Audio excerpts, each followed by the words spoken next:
Boa tarde a todos. Agradecemos aqui a presença de todos. Temos aqui vários representantes, empresas, fornecedoras de serviços de brigada de incêndio. Temos representantes dos órgãos do Estado que estão interessados em conhecer o que vai vir dessa audiência pública. Temos nossos colegas da CEPLAG aqui também participando. E a nossa intenção com essa audiência pública, na realidade, é conhecer as práticas de mercado.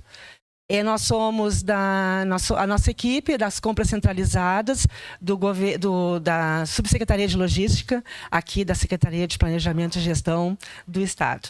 Inicialmente, eu acho que é interessante a gente fazer uma breve introdução para vocês, para explicar a vocês o que nós queremos, quem nós somos e quais são os objetivos desse processo que nós vamos debater aqui nessa audiência.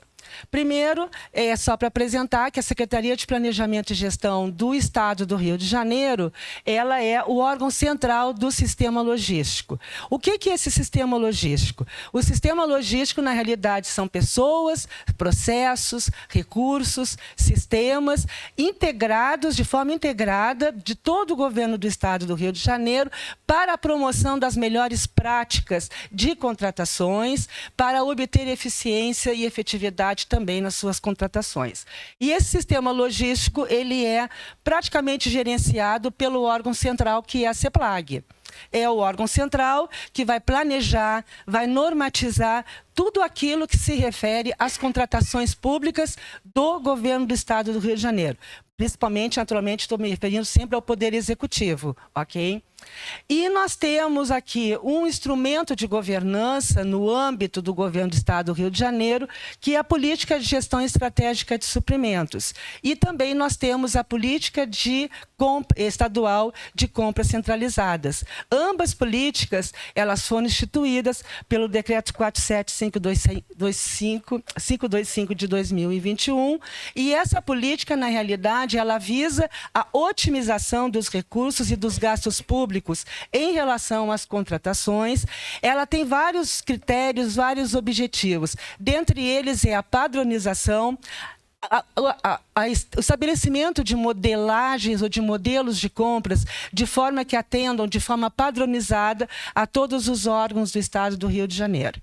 E é a CEPLAG, na condição de órgão central do sistema logístico, que é responsável pela condução dessa política, seja da gestão estratégica de suprimentos ou seja também das compras centralizadas. A nossa equipe aqui, ela está representando essa política de estadual de compras centralizadas.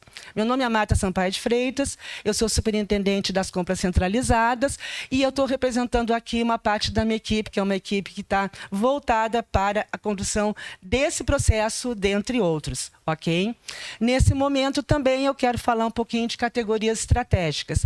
Essa política de gestão estratégica de suprimentos e esse decreto conjuntamente instituíram as categorias estratégicas. O que são essas categorias estratégicas? São aqueles itens, né, que são contratados em comum pelos órgãos do Estado, mas que também são, a partir de um estudo, realizado através dessa gestão estratégica de suprimentos, identificado quais são esses itens mais consumidos pelos órgãos do Poder Executivo do Governo do Estado do Rio de Janeiro. O que nós temos, então, é que, a partir desse levantamento, identificamos que é passível de centralizar. Se é passível de centralizar, as compras centralizadas, elas vão promover esse processo de contratação de forma centralizada. E lembrando também que esse processo se dá. As compras centralizadas, elas realizam todo o processo licitatório até a homologação. E depois nós temos as atas de registro de preço, porque esses processos utilizam como instrumento o sistema de registro de preços. Então, as contratações pelos órgãos que participam desse processo, essas contratações são de forma descentralizada. E aí que nós entramos também, que o serviço de brigada de incêndio, ele foi recentemente instituído como uma categoria estratégica. Por quê? Porque é de interesse de vários órgãos do Estado que façam contratar o serviço de brigada de incêndio. Então, a partir de ano passado, eu acho que foi não lembro se foi em outubro do ano passado, o serviço de brigada de incêndio foi incluído como uma categoria estratégica dentro da política de gestão estratégica de suprimentos. E, devido a isso, por ser uma categoria estratégica nova, nós achamos por bem, desde já, promover essa audiência pública para conhecer quais são as melhores práticas do mercado fornecedor. E só para falar do registro de preço, não sei se os senhores, principalmente os fornecedores presentes aqui, conhecem como se dá esse tipo de processo.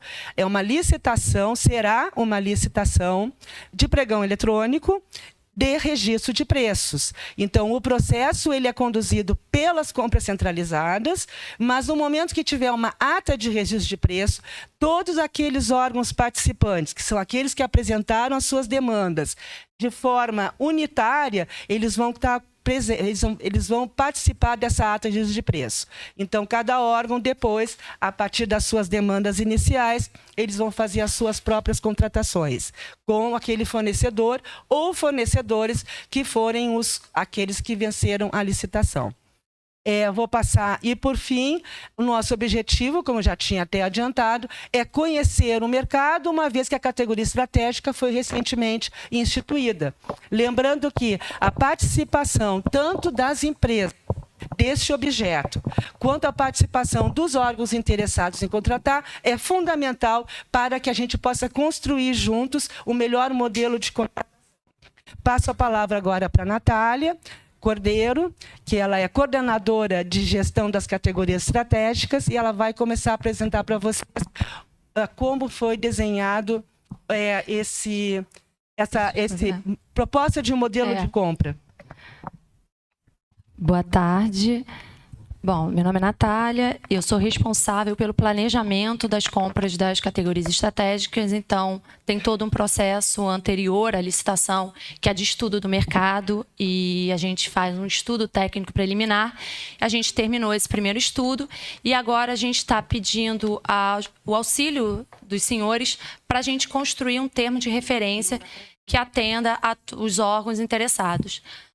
Eu vou apresentar aqui a estimativa inicial de demanda dos órgãos que a gente entrou em contato, os modelos de contratação que a gente estudou, alguns requisitos desse objeto e também a gente vai apresentar algumas questões que a gente ainda teve um pouco de dúvida, que a gente queria entender melhor esse mercado. E, ao final, a gente abre para comentários e participação, né, dos fornecedores ou de quem quiser falar. Bom, então a gente fez inicialmente um levantamento de interesse dentro dos órgãos e obtivemos a resposta de 27 órgãos que estariam interessados em realizar essa contratação. Só para deixar claro que esse levantamento foi uma estimativa inicial, a gente não abriu ainda para a formalização desse interesse.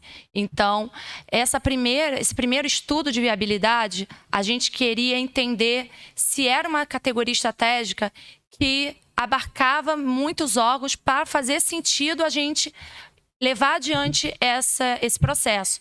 Então, como a gente viu, 27 órgãos seria um número suficiente, interessante para a gente levar adiante o processo, a gente começou a fazer o estudo do modelo. E aí, formalmente, a gente vai abrir para esse instrumento chamado intenção de registro de preços, que é um momento que aí, formalmente, os órgãos vão colocar o interesse deles para a gente no sistema que a gente tem de contratações, e aí, a partir daí, a gente vai poder realizar o termo de referência. Mas para a gente, antes de abrir essa intenção de registro de preços, a gente vai precisar de algumas informações dos órgãos. E aqui, pelo nosso estudo, e depois, ao final, se isso estiver equivocado, ou se alguém quiser acrescentar alguma coisa, pelo nosso estudo inicial, esses são os critérios para a definição dos postos de brigadistas. Então, a gente precisa que os órgãos falem, né, o nome do órgão, deem os seus endereços. Para cada endereço, a quantidade de andar e a metragem total construída, a identificação do andar, se é subsolo, térreo ou mezanino, o número de população fixa, né, naquele endereço, naquele andar, e qual é o risco da edificação. Bom, por padrão, a gente colocou médio 1, porque a gente vai estar restrito a D1, né, que é o tipo de... o local de prestação de serviço restrito a órgãos da administração. Então, mas a gente também, pelo nosso estudo, entendeu que o risco tem outros critérios dentro do risco. Então, os órgãos vão ter que avaliar o risco, que por padrão seria médio 1, mas pode ser outros. E aí, a partir dessa definição, desses critérios, os órgãos vão ter o número de postos que eles vão necessitar. A gente sabe que isso está em notas técnicas do Corpo de Bombeiros, então o órgão não pode simplesmente falar eu quero 1, quero 2 mestres de brigada, eu quero 5 brigadistas noturnos. Isso tudo está atrelado, correto? Então, isso tudo está atrelado a esses critérios, esses 6 critérios que a gente definiu aqui inicialmente. E aí, para os representantes dos órgãos, a gente vai ficar à disposição quando abrir essa intenção de registro de preços, que é o antigo PLS, que agora com a nova lei 14.183 mudou o nome, mas é o que a gente chamava de plano de suprimentos, atualmente se chama intenção de registro de preços. Quando a gente for formalizar isso e for abrir para os órgãos preencherem, a gente vai estar prestando toda a assistência a vocês no sentido de definição do número de postos, porque é um cálculo um pouco complexo, são várias notas técnicas, mas a gente está aqui, vamos fazer um evento só para os órgãos, ajudá-los no preenchimento. Então, a partir desse preenchimento, a gente vai ter a noção mais exata para o mercado saber de quantos postos a gente está falando, de quantos endereços. E aí, no nosso termo de referência, a gente vai divulgar, e aí por isso que a gente pegou o contato dos senhores para, no momento oportuno, divulgar quando as próximas etapas do processo. E aí a gente vai ter uma definição um pouco melhor, porque atualmente, então, a gente está só nesse primeiro estudo. E aí a gente estudou alguns modelos e a Ana vai explicar para vocês um pouquinho do que a gente conseguiu até agora. Boa tarde, eu sou a Ana Gabriela, sou assessora na Coordenadoria de Gestão das Categorias Estratégicas. Eu estou junto com a Natália na elaboração dos artefatos, né, que são o ETP e o termo de referência e o IRP, para poder concretizar, né, essa contratação centralizada. Como a Natália já falou, a gente está desenhando uma solução restrita à classificação D1. Essa classificação está na nota técnica 211, se eu não me engano, de 2019. Não sei se eu decorei certo. E ela é para local de prestação de serviço profissional e condução de negócios. Por que a gente está restringindo? Porque conforme muda a classificação do local, muda o risco, muda a fórmula de cálculo de brigadistas e outras condições que a gente não consegue, nesse momento, padronizar de forma a centralizar uma contratação. Eu acho que ficaria muito vago e... não é vago, não, é genérico demais e não atenderia a finalidade do serviço, né? E aí a gente já está com o ETP... o estudo técnico preliminar finalizado e assinado, está nesse número de processo, SEI. Vocês conseguem ter acesso ao consulta SEI, caso vocês tenham interesse. Ali a gente já conseguiu mapear muitas condições da contratação, né? E no primeiro momento, a gente, ao analisar o mercado, que a gente se baseou em contratações no estado do Rio de Janeiro, né? Porque por se tratar de contratação com dedicação de mão de obra, tem a questão das CCTs, né, que é o que serve como base para a precificação do pagamento da mão de obra em si. Então, se trata de uma questão regional. Outra porque depende de regulamentação do Corpo de Bombeiros da região. Então, não faria sentido a gente pegar soluções de outros estados, sendo que a regra poderia mudar de acordo com a definição do Corpo de Bombeiros desse estado.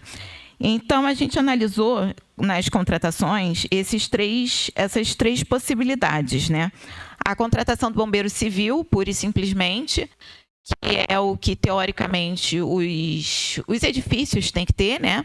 A contratação do bombeiro civil mais o treinamento para bombeiro voluntário de incêndio, com a elaboração de plano de prevenção de combate ao incêndio e atualização, porque nesse plano é que vem descrito, né, a rota de fuga, os equipamentos que tem dentro daquele prédio, como é que estão as condições dele, essas coisas. É um tipo de contratação que é muito complexa e hoje a gente não tem uma memória da situação dos órgãos, então a elaboração do plano também serve para uma próxima contratação futura, né? Porque conforme for acabando a ata e se houverem novas demandas, a gente precisa se planejar de uma forma mais adequada no futuro. Ou então, englobando o plano de prevenção de combate ao incêndio, que é o PPCI. E aí, desses estudos, a gente observou que para centralizar a gente poderia fazer a contratação do bombeiro civil com o treinamento de bombeiro voluntário e a elaboração do PPCI. E as premissas iniciais que a gente conseguiu mapear no ETP foi a elaboração do PPCI, né, gente, que eu já falei, a definição de rotinas diária, mensal, semanal, com preenchimento de checklist de verificação. A gente viu que é um modal, né? Estabelecer rotinas da brigada de incêndio, de verificação de extintores, bomba, essas questões afetas a cada edificação. O fornecimento de materiais de primeiros socorros, equipamentos de proteção individual. E um lote separado, isso é uma questão, inclusive, que a gente precisa conhecer de vocês, como isso funcionaria. Um lote separado para treinamento de bombeiro voluntário de incêndio. Passado isso, nós temos as questões, que foi o que a Natália já adiantou, né? Nós agora temos 7 questões, que são questões que a gente não consegue amadurecer sem a ajuda de vocês. E dessas 7 questões, óbvio, a gente vai abrir para vocês, caso queiram complementar com mais alguma questão. Questões que vão definir, exemplo, se a gente vai fazer parcelamento do objeto, se a gente vai abrir o critério de julgamento que a gente vai ter que adotar, a precificação do fornecimento dos materiais, a precificação dos bombeiros voluntários, entre outras coisas. Então, para conhecer o mercado nesse primeiro momento, a gente vai precisar do auxílio de vocês. E aí, para organizar, a gente pensou em fazer uma pergunta de cada vez e abrir o final para comentários, só para a gente não se perder no raciocínio. Então, a gente vai botar a pergunta 1. E aí, quem quiser falar sobre esse assunto, a Alcione ali atrás está com o microfone, vai passar. Aí, esgotando essa pergunta, a gente passa para a segunda pergunta. E, no final, abre para comentários gerais. Pode ser assim? Tá, então, a primeira pergunta é: como fornecer equipamentos e materiais adicionais aos mínimos necessários? Essa questão advém da seguinte constatação que a gente fez. Cada órgão vai precisar ou tem à disposição diferentes materiais. Então, como é uma contratação centralizada, a gente não sabe o que cada órgão precisa ou tem, ou já dispõe. Então, a gente imaginou que colocaria no nosso termo de referência materiais iniciais mínimos e, caso o órgão necessite obter algum material, algum equipamento a mais, como eles poderiam obter? Poderiam comprar por fora, a empresa fornece, a gente não sabe. Quais seriam os exemplos? A maca, cadeira de rodas, desfibrilador, que são equipamentos que podem encarecer a solução e, de repente, um órgão não precisa disso porque já tem, e aí a gente não consegue ter uma economicidade nisso. Se alguém puder falar sobre esse assunto.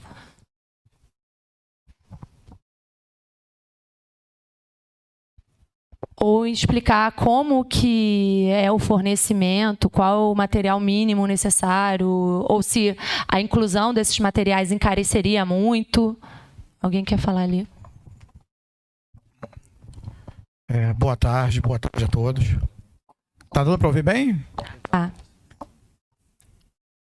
Bom, eu gostaria de me apresentar, tá? Eu sou presidente do Sindicato dos Bombeiros Civis, tá? E muitas das coisas dessas questões, elas já estão amarradas junto à CCT. Tanto é que virá uma nova CCT agora de 2024, tendo feita a próxima. Então, isso a gente pode estar, junto com a CCT, ajudando grandiosamente ao que vocês estão buscando. E a questão de equipamento, geralmente equipamento, quando vocês contratam uma empresa, essa empresa fornece o equipamento, ou o espaço já tem o equipamento, entendeu? Então ela tem que ter o equipamento de primeiros socorros, o equipamento individual de cada bombeiro civil, para poder estar exercendo e podendo estar trabalhando. O que é o equipamento hoje? Hoje entrega-se uma farda, entendeu? Eu acho pouco. Eu acho que nós teríamos que ter roupa de aproximação, capacete, equipamento autônomo. Então, isso tudo é de suma importância para que esse bombeiro possa, numa emergência de fato, num princípio, ele está se protegendo primeiro. Em primeiro plano, somos nós. Nós temos que tomar conta da gente, para a gente poder podendo estar viabilizando e fazendo a prevenção. Então, nesse momento de combate, caso aconteça, esse equipamento é fundamental. É caro, mas eu acho que isso é um respaldo que ele tem para poder no primeiro combate. Porque o bombeiro civil em si, ele faz a prevenção, ele vai evitar que isso aconteça. Mas, infelizmente, as coisas acontecem. Então, esse tipo de equipamento, ele tem essa alta definição do profissional, dele estar protegido.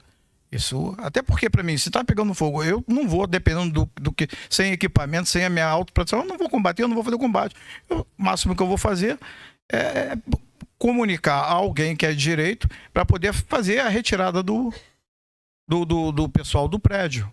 Entendeu? Que, na verdade, isso teria que ter um pessoal com suporte. Porque se tiver um bombeiro só, o bombeiro em si, se acontecer, ele vai para o combate. Mas tem que ter o pessoal que vai dar o suporte, que é para poder fazer a evacuação do prédio. Entendeu? Então, eu acho que esses equipamentos são fundamentais.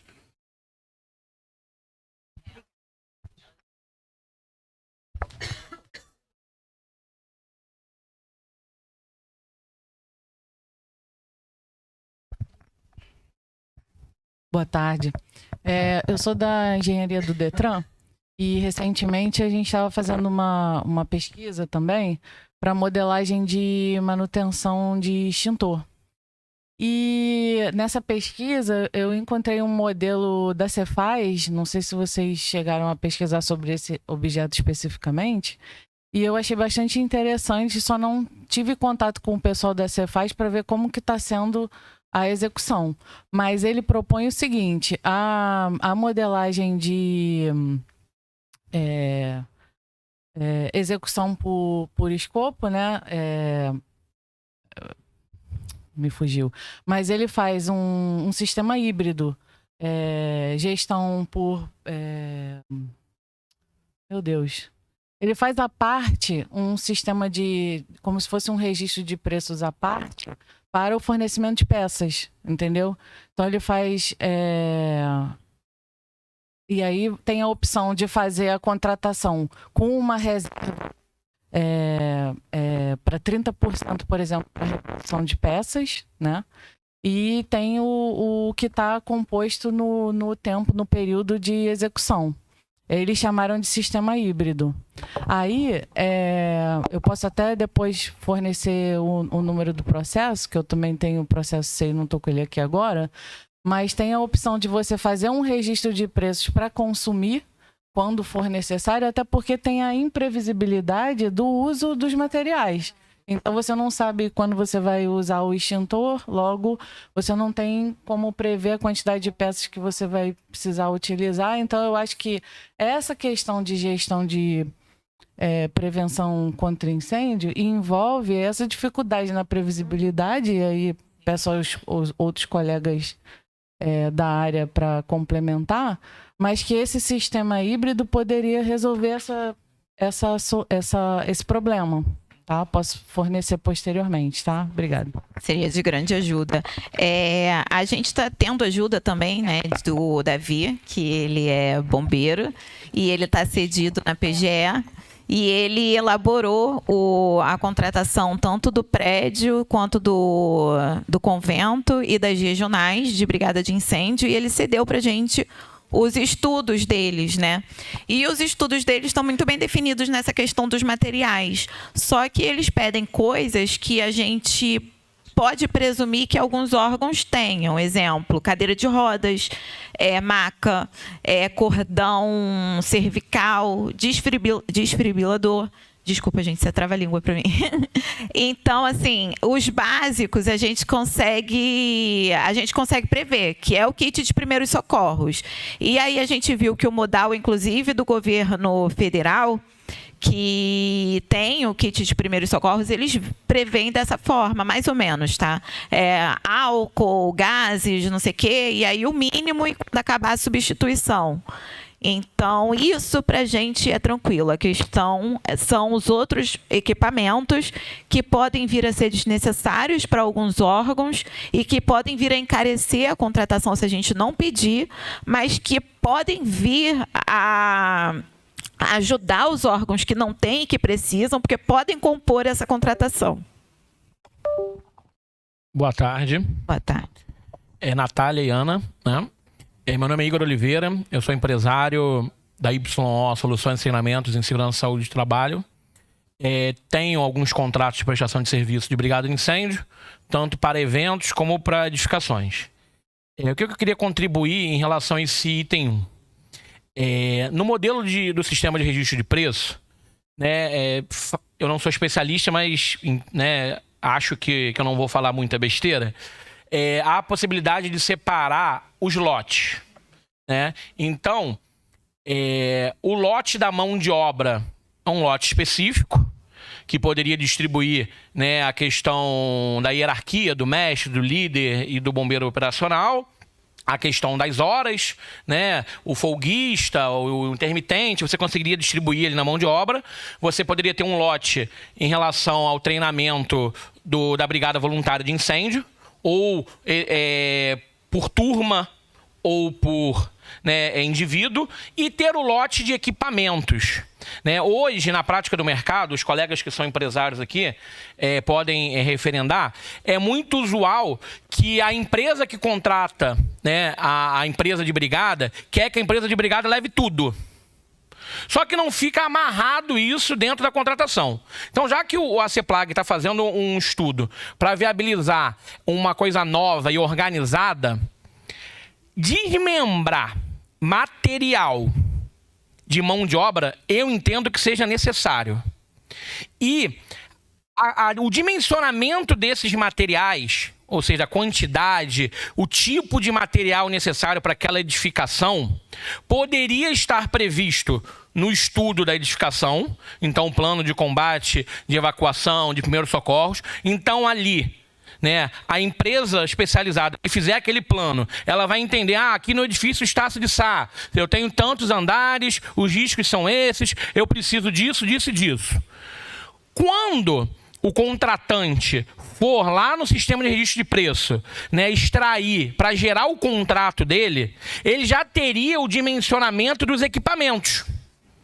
O lote já prevendo os custos destes equipamentos, quando ele fosse montar o contrato dele, né, o ordenador de despesa, ele já faria, eu quero dentro do lote de mão de obra isso, dentro do treinamento isso, e dentro da mão de obra isso. Desculpa, dentro do equipamento isso. Por quê? Muitos prédios já tem cadeira de roda, já tem maca, já tem colar cervical, já tem UDEA. Será que estão aptos? Será que estão funcionais? Será que estes que estão nos prédios não pertencem às empresas que hoje estão prestando serviço? Então, quando fizer essa compra centralizada, alguns contratos vão ser encerrados para migrar para essa compra centralizada. Provavelmente, com um pouquinho de experiência que eu tenho, a maioria desses equipamentos vão deixar de estar nos prédios, porque pertencem a nós, empresas, aos empresários. Então, não acho que é um ponto de tão preocupação assim, mas já tem muita coisa o Estado. Eu vejo, posso estar errado, que não tem. Porque quem pertence às empresas de brigada de incêndio. Então, se vai começar do zero, cria-se um lote e separa kit de primeiros socorros básico, mediano, avançado, cria-se umas nomenclaturas, busca nas normas, cria esses kits e também coloca o individual. Porque você falou assim, álcool, gaze. Talvez o álcool, a gase vença, fique ali 12, 24 meses e você tem que descartar. Mas pode ser que num dia de funcionamento daquela edificação, você gaste todo o álcool e a gase que tinha naquela bolsa de primeiros socorros. Como é que repõe? Então, se você tem lá, dentro da ata de registro de preço, os equipamentos, os insumos, você faz na contratação uma previsão e também poderia abrir a possibilidade de fazer um aditivo. Acabou tudo aquilo que eu previ no contrato. Já gastei tudo de equipamento que eu extraí daquela ata. Existe na legislação de licitação a possibilidade de você aditar e direto naquele lote e repor o seu suprimento de equipamentos e de insumos. Então, eu acredito que seria um caminho interessante, um lote para equipamentos e insumos. Espero ter contribuído. Obrigada. Eu quero fazer uma pergunta para você. Esqueci seu nome, desculpa. Igor. E aí as empresas que disponibilizam esses equipamentos são outras, né? As empresas do serviço. Ou a mesma empresa pode participar dos dois lotes, digamos assim? Hoje, normalmente é um contrato só. Então, a empresa que, quando fecha lá o contrato de brigada, normalmente é um pacote. Não é lote, mas é um pacote. Então, ela já fornece. Trazendo para a realidade do que vocês estão planejando, o serviço de brigada de incêndio, pela norma do Estado, só pode ser prestado por empresas credenciadas no Corpo de Bombeiro, né, através de um credenciamento específico. Porque existe muita confusão. A empresa é credenciada para fazer manutenção e quer prestar serviço de brigada. Ela pode, se ela tiver os cadastros individuais. O CBMERG tem 6 cadastros. Se a empresa for cadastrada das 6, ela pode fazer os 6 serviços. Então, assim, treinamento, que é o BVI, é um credenciamento específico do bombeiro. A empresa tem que ser credenciada para fazer o curso de formação de bombeiro civil, mais o treinamento de BVI. Se a empresa tiver aquele credenciamento, tiver o credenciamento também da prestação de serviços, ela poderia disputar os dois lotes, porque ela tem o credenciamento para prestar o serviço e para treinar. A alocação de equipamentos, salvo engano, se algum dos colegas lembrar, não tem legislação ou nota técnica que amarre que esses equipamentos teriam que ser locados por uma empresa credenciada do bombeiro. É locação de equipamento. Se a empresa tiver os equipamentos certificados, com Inmetro, e aí cada equipamento tem as suas certificações necessárias, poderia ser um outro nicho de empresa. A própria empresa de brigada poderia participar, mas também abriria a possibilidade de outras empresas de locação participarem naquele lote. E aí eu aproveito a pergunta da Natália para deixar uma preocupação, que dentro desse termo de referência, amarre que a empresa de brigada de incêndio a disputar aquele certame, ela esteja credenciada no CBMERG para prestação de serviços e no CREA. Porque hoje em dia, vários órgãos não fazem dessa forma, e aí quem ganha é aquela empresa de terceirização de mão de obra, que cuida da capina até a gestão de helicóptero e avião, e o cara não é especializado. E aí ele tira a oportunidade de nós que somos especializados, porque o cara vem com um faturamento maior, então ele tem uma contabilidade com um índice maior, ele vem com a atestado de capacidade técnica aleatório e entra no sistema e sai na frente. Então, quando amarra com um especialista, com as empresas que estão aqui, que são aquelas empresas que estão na luta, que estão no dia a dia aprendendo a melhorar a sua entrega. Então, eu peço, tá, que coloque dentro do estudo de vocês, se for viável, amarrar. Tem uma nota técnica, tem um decreto lá que estabelece as normas do Estado. Então vamos cumprir. Já que vocês estão fazendo esse trabalho exemplar de unificar, de organizar, empresas devidamente credenciadas no CBMERG e no CREA. Porque nós estamos aqui, nós temos 2 bombeiros civis lá embaixo, na porta de vocês, cuidando das nossas vidas. Então a gente tem que ter certeza que os profissionais que estão ali, as empresas que são contratadas, são empresas que passaram por todo o crive do CBMERG e do CREA. Tá? Obrigado pela atenção de vocês.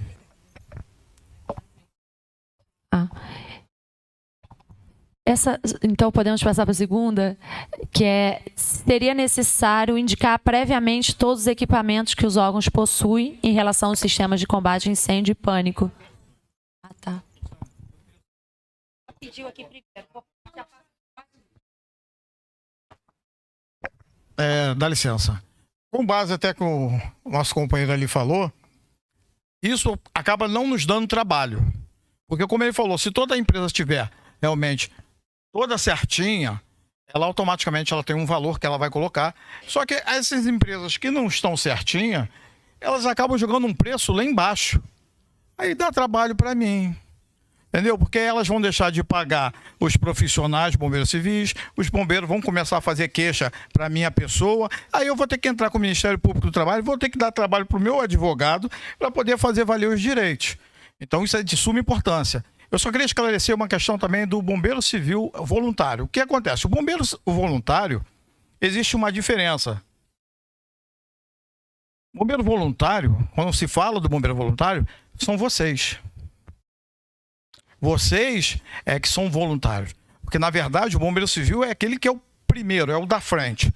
Então, os voluntários são aqueles que trabalham no local, que têm todo o conhecimento, que vão fazer esse trabalho de conhecimento em relação ao aprendizado do bombeiro civil, para vocês poderem dar o suporte, caso ele necessite. Entendeu? Então, foi até muito bem colocado por ele, e isso me fez lembrar, porque eu estou tendo um trabalho danado dessas empresas. Tá? Então, bombeiro voluntário, quero deixar claro, bombeiro voluntário são vocês. O bombeiro civil ele tem que ser contratado como bombeiro civil e ali os demais, porque ele já tem isso tudo feito, entendeu? A questão dos primeiros socorros também, o que acontece? Os primeiros socorros é uma coisa muito básica para o bombeiro civil. E eu estou tendo muito problema porque as empresas estão contratando o bombeiro civil que tenha técnico de enfermagem, que seja enfermeiro. Graças a Deus, essa CCT agora nós vamos acertar isso, entendeu? Porque, na verdade, ele está acumulando uma função. Então, contrata um enfermeiro, um técnico de enfermagem, mas não bote o bombeiro civil com acúmulo de função, entendeu? Que aí, então, tem que pagar mais a eles. Mas a CCT que vem aí, parece que a gente vai resolver isso aí, vamos ver se a categoria vai ganhar mais. O que acontece? Tá sendo, o técnico de segurança do trabalho também não cabe a gente. Entendeu? Eu posso até estudar, eu posso chegar e querer ser técnico de segurança do trabalho. Eu vou fazer o meu técnico de segurança do trabalho. Mas aí você me encontrar como bombeiro civil aí, quer me explorar. Então isso é uma coisa que a gente tem, que a gente já está vendo, e a CCT também depois. Eu vou estar isso compartilhando para vocês, tá?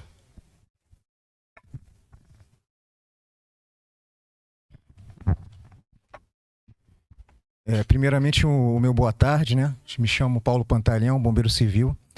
E aproveitando a oportunidade do presidente do sindicato, Marcelo Camelo, pegando esse gancho, né? Na verdade, foi citado aqui a questão do bombeiro civil fazer o curso de bombeiro voluntário, né? Eu acho... Era distinto? Ah, então tá correto. Então, porque acontece? Eu ia citar o seguinte, que não teria necessidade, porque o bombeiro civil já tem a carga horária de 80 horas, né? Previsto na SEDEC 31 de 2013 do CBMERG, né? Então me esclareceu, então. Era só isso que eu queria falar, tá? Tá bom, tá. Obrigado. Boa tarde a todos. Meu nome é Xavier. Só acrescentar a questão do TST, que o Dias mencionou, e o técnico de enfermagem. Alguns postos de edificações, eles já trabalham com técnico de enfermagem no local para que o bombeiro não tenha que fazer essa função. Porém, muitos, botar em 90%, exige que nós, bombeiros civis, tenham atuando como técnico também, tenham técnico de enfermagem, TST, entre outras atividades que a gente não cabe a nós fazer. E quando a gente indagamos sobre isso, somos penalizados. É onde que chega várias denúncias para o sindicato, como o seu Camelo está aí para poder falar até mais sobre isso. E a questão ali das contratações ali dos insumos, a maioria das empresas que fornece o serviço, como o Igor falou, também ela fornece o material. Porém, tem que ter realmente esse desmembramento da questão de material ali. O que é mão de obra, o que é material de alta ajuda. E quando eles contratam, eu particularmente quando participo dessas questões de contratação, a gente já inclui os materiais na visita técnica. Na visita técnica a gente vai ver o laudo de desenho do CBMERG que vem especificando pela tua área ali o que você tem que ter, quais tipos de serviços que você tem que estar prestando ali de material. E a gente fornece 2 notas, uma de mão de obra e uma de materiais. Então, você já adiantou aqui a questão da visita técnica. Seria necessário, de qualquer forma, ter essa visita para que vocês conheçam quais são os equipamentos, as instalações. Mas aí uma pergunta, então já vou pulando para essa próxima aqui, que existiriam algumas especificações que dispensariam a visita técnica, se, por exemplo, o órgão, sei lá, mostrasse o laudo de exigências deles, algum plano, não dispensaria. Tá. Obrigada. Boa tarde. Eu sou o engenheiro Elton Leite, CEO da Prudência Engenharia, né? Agradeço aí o convite e fiquei feliz em estar participando juntamente com vocês. O que eu ia falar, praticamente o Igor explanou com bastante propriedade, né? Essa questão de, na hora que nós fomos convidados para participar com esse levantamento, né, de preço, e o licitante, eu percebi que no momento que você vai descrever aquele valor unitário, né, do profissional, incluindo toda essa questão de material, ficou assim um pouco confuso, e dessa forma que ele propôs, seria também a minha proposta, né, desde o início lá, porque você tem uma rastreabilidade, fica bom não só para o licitante, né, como para as empresas definir, ter bem claro essa questão aí. Seria só isso mesmo, ele falou, e eu agradeço aí a participação, Igor. Parabéns aí pelas palavras.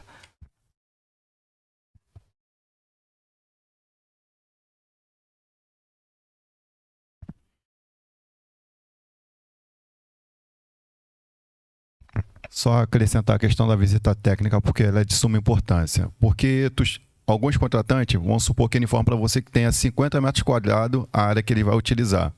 Aí tu chega no local com a visita técnica, tem um puxadinho ali atrás.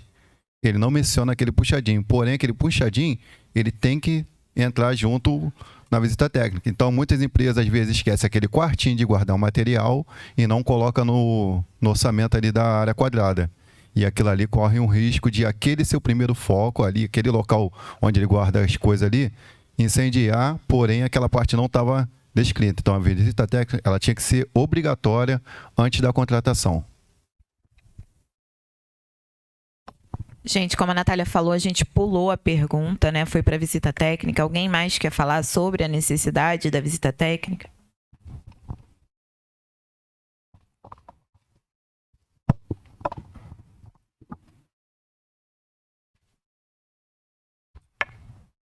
Dispensa apresentação, né? Vamos lá para a parte objetiva. Visita técnica. Eu entendo que seja necessário fazer.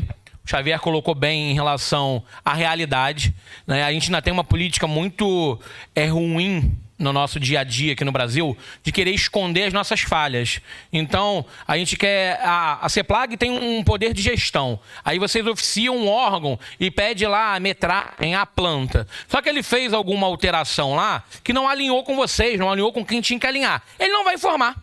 Ele não vai, né, colocar o problema dele na roda. Então ele vai seguir o que foi aprovado lá na época da ditadura, na época lá de 1500 e Vovora Virgem, que vários prédios aqui no estado ainda são prédios que não tem laudo de exigência atualizado, que não tem nada, porque são prédios ainda herdados do governo federal. Então a visita técnica pode trazer um olhar diferente do que está acontecendo. E como ela não seria uma coisa custosa, não afetaria a economicidade do certame, não teria o porquê descartar. Poderia fazer uma ação de inteligência. Todos as empresas que se credenciarem a participar do certame, vamos ter uma visita técnica no noroeste do estado. Aí vai uma equipe com um ônibus e vai rodar todas as edificações no noroeste do estado. Vamos fazer na parte da Costa do Sol. Vai fazendo por regiões as visitas técnicas. Até porque, para a realidade do estudo que vocês estão fazendo, tem atuação em 92 municípios? Talvez. Mas, pelo que eu vejo, ainda vai ser uma ação gradativa. Vai começar pela capital, pelas cidades maiores, aonde tem prédios do Estado com uma demanda já estabelecida. Quando isso estiver organizado, vai começar a vir, né, as novas demandas. Porque a nossa legislação ela é lá de 2018, que obriga uma série de prédios, né, uma série de edificações terem a brigada de incêndio e hoje não tem. Então, são duas realidades. Uma do que já tem, que é o que vocês já conseguiram mapear, e eu não sei se vocês já chegaram no ponto de mapear aquelas que precisam ter e ainda não têm. Então, se nesse primeiro momento for naquelas que já têm, são em pontos estratégicos do Estado. Organiza a visita técnica, franqueia todos nós que nos credenciarmos, né, a participar do certame, e a gente faz a visita técnica.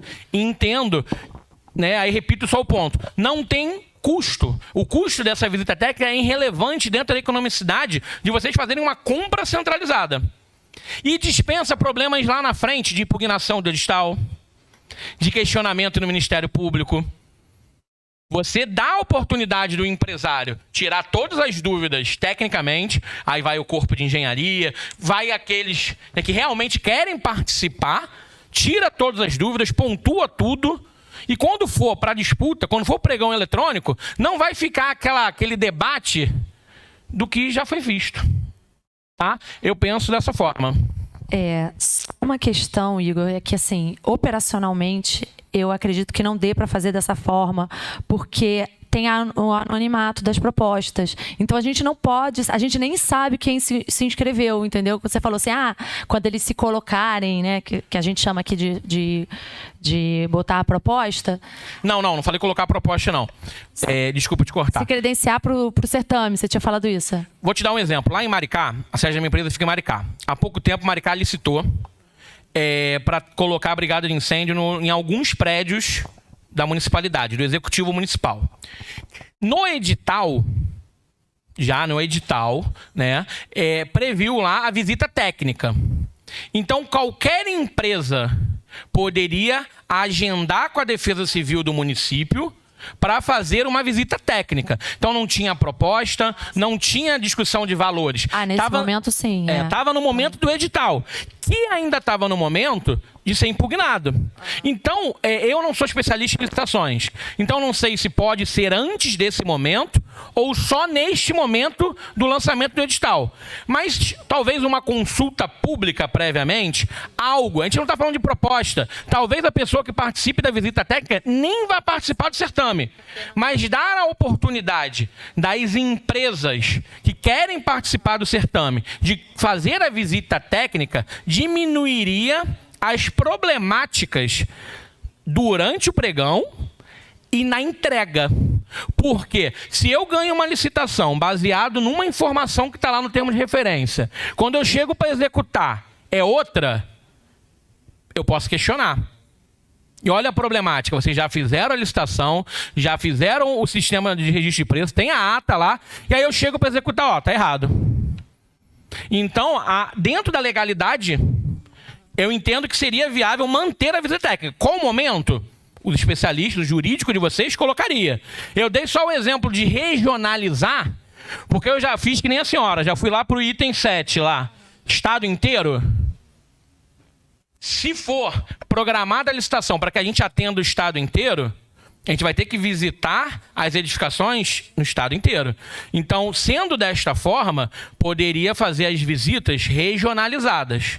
E aí, se me permitir, até para não gastar mais tempo, nesse item 7, a Polícia Militar do Estado do Rio de Janeiro, há pouco tempo, fez eu não sei se concluiu, mas tinha lançado um edital, não sei se algum dos colegas participaram, para brigada de incêndio nos hospitais. Eles tinham feito lotes de mão de obra regionalizados. Como a Prefeitura da cidade do Rio também fez lote regionalizado para os seus hospitais. Zona Oeste. Pegava os hospitais municipais da Zona Oeste. Era um lote. Hospitais da região Norte. Era um outro lote. Então, tem algumas licitações de grande porte, que seria, né, o que a gente está conversando aqui nessa audiência, que colocaram os lotes por região. Então você tinha lotes repetidos no sentido de lote para mão de obra, lote para treinamento, lote para equipamento, mas por região. Porque, de fato, quando você coloca a obrigatoriedade de nós atendermos em 92 municípios, você vai reduzir a competitividade para meia dúzia de empresas. E aí pode ser que a economicidade não seja atendida, porque você fica muito restrito a meia dúzia de empresas, e aí pode ter aquela ação de você não abaixar e a economicidade que é um dos objetivos de vocês, não ser atingida. Então a regionalização pode ajudar nesse ponto de vista, tá? Alguém mais quer falar sobre esse assunto, já pulando para o 7º, mas aproveitando já aqui? E também, só para complementar, que assim, a gente tem representante aqui do Detran. Então, o Detran tem unidades nos 92 municípios. E a gente sabe que eles têm interesse em participar, então a gente sabe que vai pegar o estado inteiro. Só que como a visita técnica, ela é condição que vai vir prevista no edital, né? A gente já vai ter listagem de endereço. Então, se for necessário realizar um cronograma para visita técnica, isso provavelmente vai ser montado. Até porque quem iria agendar essa visita técnica seríamos nós. Só que a gente vai depender da disposição dos órgãos. Então, vai ter que ser por meio de agendas. Então, quanto a isso, pode ficar despreocupado que já está mapeado nas nossas questões. Só um minutinho que ela pediu para falar ali atrás, tá? Boa tarde, meu nome é Andréia. Eu sou analista de licitação e eu só queria acrescentar a questão da visita técnica, como a gente é praticada hoje, né? A visita técnica, ela, regra geral, ela é facultativa, né? Alguns órgãos colocam obrigatório em relação a alguns serviços, né? Então, no meu entendimento, neste escopo que está sendo discutido, eu acredito que colocar ela facultativa seria viável, porque o órgão, o fornecedor que tem o interesse, aí sim agendaria, iria lá e faria a visita técnica. O que eu entendo muito importante para a elaboração de um projeto, a visita técnica, né? E um outro ponto, como ele falou, da regionalidade, também é muito importante para poder ter assim, a entrega funcionar, exatamente, né? E a visita, ela costuma ser até um dia antes da abertura da sessão do certame. Sim. Então, a gente tem da publicação do edital, do dia seguinte da publicação do edital, até um dia anterior à sessão, né, do pregão, pode-se fazer visita técnica e, por meio de agendamento, ficaria muito mais viável. Aí já no edital, no termo de referência, já vem lá o telefone, o e-mail, para a gente poder agendar e ir lá presencial fazer a visita. É isso.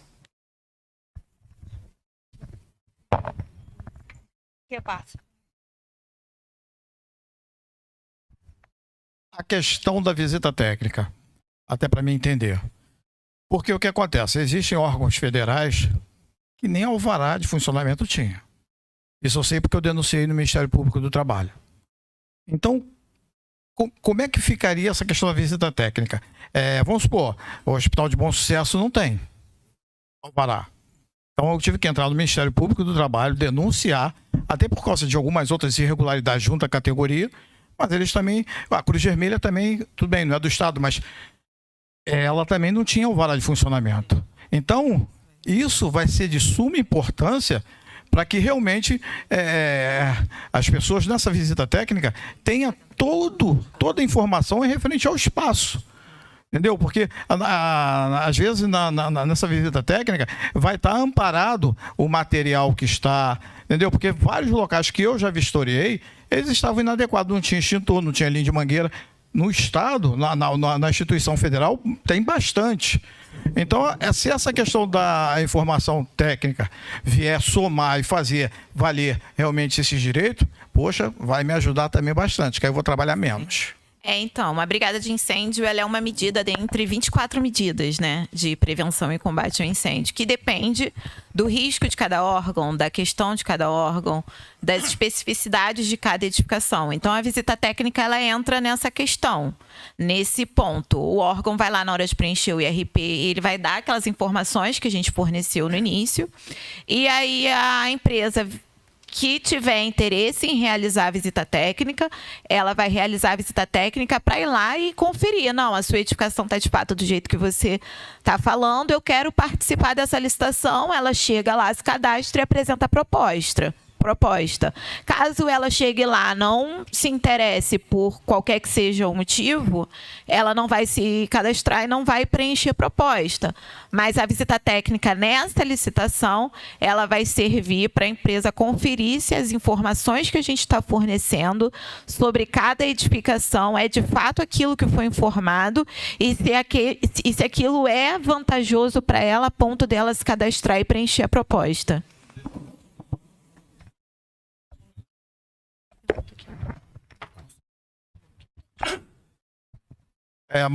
Essa questão vai impedir, tipo assim, aí o patrão, ele não quero ficar não porque está irregular. E como é que é feito para poder se regularizar? Uma outra coisa também, até para tirar essa dúvida. Nós temos a lei estadual de obrigatoriedade de contratação do bombeiro civil. Entendeu? E eu estou achando isso tudo muito parado, porque deram como órgão o PROCON para poder estar fiscalizando, multando, mas o PROCON ele não entende muito bem dessa área. Porque o que acontece? Eu quero que, de certa forma, não só os meus profissionais, mas como as empresas, também tenham os contratos efetuados. Porque é uma lei. Foi criada, ela tem que ser obrigatória, tem que se fazer valer. Entendeu? Existe multa, tem que cobrar multa. Entendeu? Os órgãos têm que pagar. Eu estou me referindo ao Estado mesmo.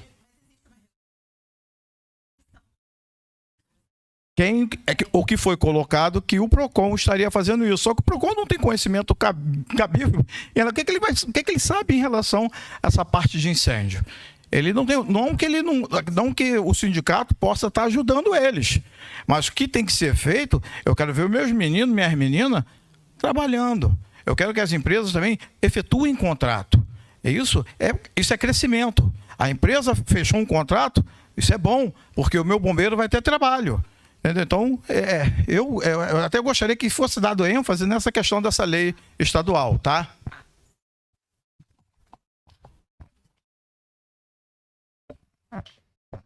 Boa tarde, meu nome é Gilberto, eu sou coordenador de manutenção e serviços das unidades da CEPLAG, responsável pela unidade do edifício Estácio de Sal, nós estamos, e pelo depósito público. Tá? Eu só queria corroborar com o que o presidente está dizendo, os colegas, o Igor, ela aqui, quanto à visita técnica. Recentemente nós montamos o nosso termo de referência da contratação da empresa que presta o serviço, dos bombeiros que vocês viram todos na entrada que estão lá embaixo. Tá? É uma equipe altamente qualificada. Quanto à visita técnica, eu acredito, só endossando que todo mundo, ela é imprescindível. Não tem como você montar um plano de proteção contra pânico e incêndio sem a visita técnica, embora ela seja facultativa. Tá? Mas não há como, não vejo como. Tá? A configuração arquitetônica, o layout de cada unidade, ele tem particularidades. A nossa unidade aqui, nós temos 14 pavimentos mais o 15º com a visita técnica. Temos 6 secretarias aqui dentro. Cada secretaria tem o seu layout porque tem a sua quantidade de servidores. Então eles diferem andar por andar. Se eu tivesse que desdobrar essa unidade, eu teria 14 unidades horizontais com diferentes entradas, com diferentes acessos. O que padroniza a verticalidade? A nossa unidade de saída de incêndio, tá, praticada metálica externa de fuga, ela é uma só. Ela é uma só, tá? Mas as unidades internas que são providas pelas unidades de hidrantes que estão em extintor no corredor são diferenciadas. Então eu posso ter mais extintores numa secretaria e menos extintores em outra.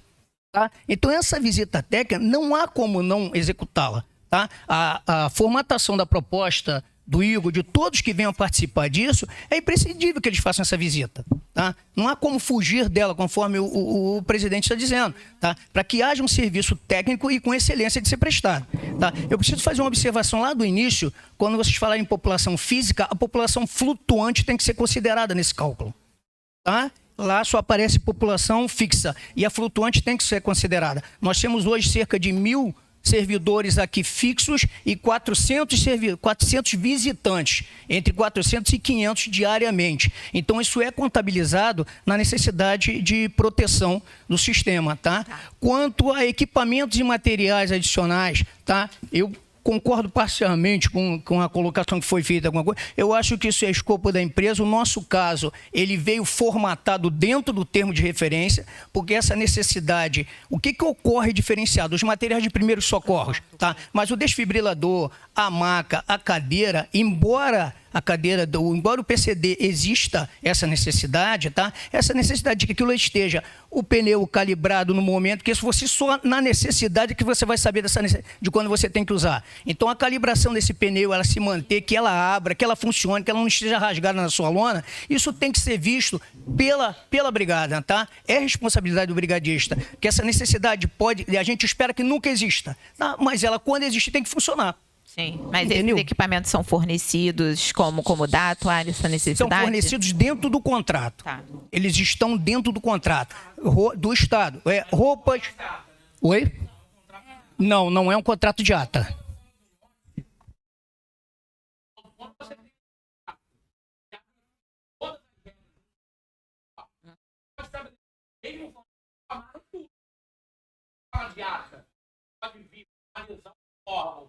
Quantidades aleatórias, lembramento aí. Não, eu concordo com o que o Igor está dizendo, tá? Mas eu diria que desses 100% de equipamento, 90% dele você tem como definir, tá? E pode criar o lote. Exatamente. Você tem como definir isso. Esse loteamento, esse lote de equipamentos, de todos os equipamentos, ele pode ser definido com uma precisão de acerto muito grande. Sim. Muito grande. Sim. A questão é como que a gente precificaria essas questões, porque a gente não precisa comprar uma cadeira de rodas, necessariamente. Seria uma locação. E existe um desmembramento de planilha com esses preços que a gente possa consultar os fornecedores e vocês trazerem para gente? Sim. Tá. Eu vejo a alocação, nesse caso, um pouco problemática por causa do controle da manutenção do equipamento. Ela passa a ser terceirizada quando você loca. Mas seria, assim, ele falou de lote, mas existe uma possibilidade da gente abrir num lote e desmembrar em itens também. Então, seria a mesma empresa que está prestando serviço de brigada de incêndio que forneceria aqueles materiais. Ele teria um quantitativo definido de acordo com a necessidade do órgão, porque eu posso prever, porque isso é um percentual da nossa planilha de custos, né, esses materiais. E se eu presumir que todos os órgãos querem todos esses materiais, eu posso estar encarecendo a contratação. Se eu presumir que nenhum órgão precisa desses materiais, eu posso estar potencialmente encarecendo a mão de obra daquele órgão, porque aquele órgão vai precisar fazer uma outra contratação para poder trazer aquilo, ou um aditivo do contrato. Enfim, vai ter que usar de algum mecanismo viável para poder trazer essa demanda para ele. Então, hoje, a gente precisa mapear, assim, é uma prática de mercado, a gente colocar um percentual dentro da planilha de custos, claro, né? A gente faz um estudo sobre isso e traz esse percentual, trazendo uma lista de materiais que são mínimos à execução contratual, ou seria mais adequado a gente abrir isso de acordo com a necessidade de cada órgão, entendeu? Essa é a nossa dúvida, porque olhando a contratação centralizada do governo federal, aqui no Rio de Janeiro a gente tem umas contratações e cada contratação é muito específica para cada órgão, mas olhando a do governo federal, que foi uma ata de registro de preço, e a da PGE, por exemplo, que é uma contratação feita por uma equipe qualificada para aquilo especificamente, são escopos completamente diferentes. Então, a gente não consegue hoje dizer o que é mínimo necessário para todos os órgãos. Então, isso inclusive de um estudo junto com cada órgão. Porque a gente tem que pensar que fornecimento de materiais é custo para a planilha de custos. Não, né? Eu entendo, eu só não consigo entender quando você diz que cada órgão define. Eu não entendo como cada órgão define. A necessidade do atendimento é pelo grau de risco. Ela é atrelada a essa necessidade. Então, equipamentos mínimos, como desfibrilador, é um problema de análise de saúde. O desfibrilador, a equipe de material, a cadeira, esse material, ele vai estar sendo necessário. A gente espera que nunca use, mas ele vai ser necessário em qualquer órgão. tá? Uma pessoa desmaia, uma pessoa tem problema de pressão, tem o aferidor da pressão, ela tem que ser transportada, ela precisa da maca, ela tem uma imobilização, vai precisar do colar cervical, ela não consegue imobilizar, precisa ser transportada, está desmaiada na cadeira de rodas. Então, esse formato, ele não vai mudar muito, não há como mudar muito, tá? Certo, Igor? Eu esqueci o nome do nosso coordenador, Gilberto. Gilberto fez um apontamento interessante.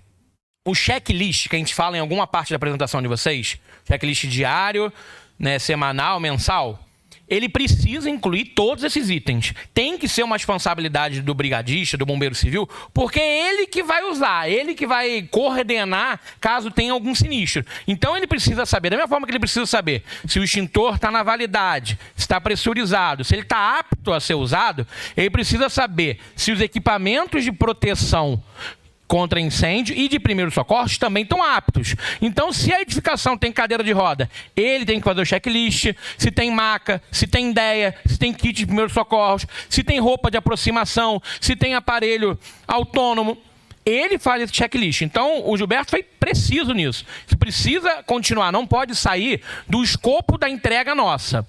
Em relação, quando eu levantei a questão da locação, Ana, eu penso no seguinte, quando você coloca esses equipamentos, a gente precisa separar equipamentos, eu penso, tá? Equipamentos, insumos e EPI. EPI é indiscutível e é de responsabilidade da empresa fornecer o EPI para o seu funcionário. Ponto. E isso tem que estar na planilha de custo do serviço de mão de obra. EPI, responsabilidade da empresa. Indiscutível no meu ponto de vista. Aí você vem para equipamentos coletivos e vem para insumos. O que seriam os equipamentos coletivos? A cadeira de roda, a maca, o kit de primeiros socorros, o DEA, são equipamentos coletivos. Quando você traz para locação, você amarra a empresa que está locando a responsabilidade dela, fazer a manutenção e a substituição em caso de algum problema. Então, se eu loco a cadeira de roda para a CEPLAG, Gilberto, como coordenador aqui do Estácio de Sá, ele entra em contato comigo, fornecedor, Igor, a cadeira de roda parou de funcionar. Você tem 3 horas para chegar com a cadeira de roda nova. Está dentro do meu contrato de locação. Eu que me vire e chegue com 2 horas e 59 minutos com a cadeira aqui para o Gilberto. Então, a locação amarraria esses pontos em relação a esses equipamentos que são macros. O que seriam os insumos? A reposição dos kits de primeiros socorros, o álcool, a gaze, o band-aid, todo esse material, esse é o mais complexo, porque ele pode ficar, a gente espera que perca a validade dentro da bolsa, mas a gente pode usar. E aí foi o que o Gilberto falou, público flutuante afeta muito no atendimento de primeiros socorros. E aí pode aumentar o consumo de insumos. Então é importante você ter essa informação do flutuante para definição da estratégia de primeiros socorros. Quantificação, volta ao que eu falei lá atrás. O Beto levantou aqui. No planejamento, prevenção e combate a incêndio, você pode mapear os equipamentos de combate a incêndio. EPI, quem define são as normas de segurança do trabalho. Não é a nota técnica de combate a incêndio. Quem define também os equipamentos de primeiros socorros é uma junção do seu plano de segurança do trabalho, saúde e segurança do trabalho, mais o plano de prevenção a incêndio e pânico. Teria que cruzar essas informações para ter o dimensionamento do que você precisa para aquela edificação. Tá? O que encarece essa conversa toda, que eu acho que é a sua preocupação, Ana, quando você confronta federal, estadual, PGE, não estava funcionando. Não tá. Voltou, agora voltou. O que encarece ali? O material de combate a incêndio. Porque a gente tem uma prática no mercado que a gente coloca aquele fardamento cinza, bonitinho, e manda o nosso funcionário trabalhar.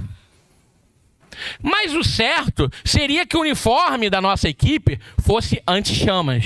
Aí o que a gente faz? A gente coloca um uniforme mais simples e coloca o equipamento de combate, a roupa de aproximação, num armário. Para quando der o caô, vou chamar assim para não usar uma palavra feia, aí o bombeiro sai correndo, vai lá para colocar a roupa de aproximação para ir fazer. Então, essa é uma realidade. Vamos conseguir mudar aqui? Não. A gente tem ali a imagem ali, a roupa de aproximação, capacete de aproximação. Aquele material é o que encarece. Então, se você não tem dimensionamento correto e você deixa que todo bombeiro civil tenha que ter um equipamento de proteção de aproximação, um aparelho autônomo de respiração, seria o melhor cenário. Mas a gente teria que desistir dessa audiência e da contratação coletiva. Porque você montar um equipamento completo para um bombeiro, um kit para cada bombeiro, alguém me corrija se eu estiver errado, uns 30 mil reais. Então, assim, e você tem que fazer manutenção periódica. Um rasguinho na roupa, você tem que descartar. Capacete caiu, você tem que descartar. Você tem que fazer a manutenção do kit de respiração. Então, é bem complexo. Então, quando eu sugiro desmembrar, Gilberto, um lote com esses itens, é para separar esse custo, que eu acho que é a preocupação das meninas, da Ana e da Natália, da equipe deles, para deixar acessível essa compra coletiva, né? Essa compra, qual é o termo correto? Centralizada. E aí, no lote de equipamentos, sai na porrada a gente fornecedor. Mas não atrapalha a mão de obra. Porque às vezes dá uma licitação fracassada, porque você está numa briga de custo, mas não por causa da hora homem do bombeiro. A hora homem do bombeiro está lá definida pelo nosso amigo no sindicato. Não tem muito o que discutir. O que você discute no pregão é a margem de lucro que a gente vai ter. Agora, o equipamento não, é muito amplo. Então, se você separa essa discussão por um lote, pode gerar economicidade e deixar o certame mais acessível, vamos dizer assim. Tá? Desculpa falar muito, mas eu vim aqui defender. Eu também sou bombeiro civil, consegui construir a minha empresa. E então, assim, eu defendo a ideia desde o operacional. Eu não penso só como empresário, eu vivo a realidade da minha equipe. Então, eu gosto de pensar do início ao fim. Preciso ganhar dinheiro como empresário? Preciso. Mas minha equipe tem que estar bem, tem que estar funcionando. Tá? Obrigado, hein? Boa tarde a todos. Eu sou Brené Gonçalves. Eu queria fazer uma pergunta às empresas, a participação bem interessante de vocês. Muito obrigado. Surgiu uma dúvida. Estava aqui eu pensando, se as próprias empresas fossem, já que elas sabem qual o nível de material necessário para cada espaço, porque os órgãos eles não conhecem o que de fato eles vão consumir, vão precisar naquele serviço de brigada de incêndio. Acredito eu que as empresas elas são as especialistas nos assuntos, né? E que ajudam a administração a ter de maneira assertiva qual vai ser a expectativa de consumo e o que de material, equipamento, EPI, etc., elas vão consumir naquele contrato em concreto. Então fica a minha primeira pergunta. Até quando é prejudicial ou vantajoso para as empresas não terem um rol mínimo ou um rol específico de itens e materiais? Fica, então, a licença para as empresas irem de local em local nas suas visitas técnicas, fornecerem suas propostas e lá instituir o número de itens, número de equipamentos, número de materiais necessários para a consecução daqueles serviços que ela está se propondo. A segunda pergunta para as empresas seria se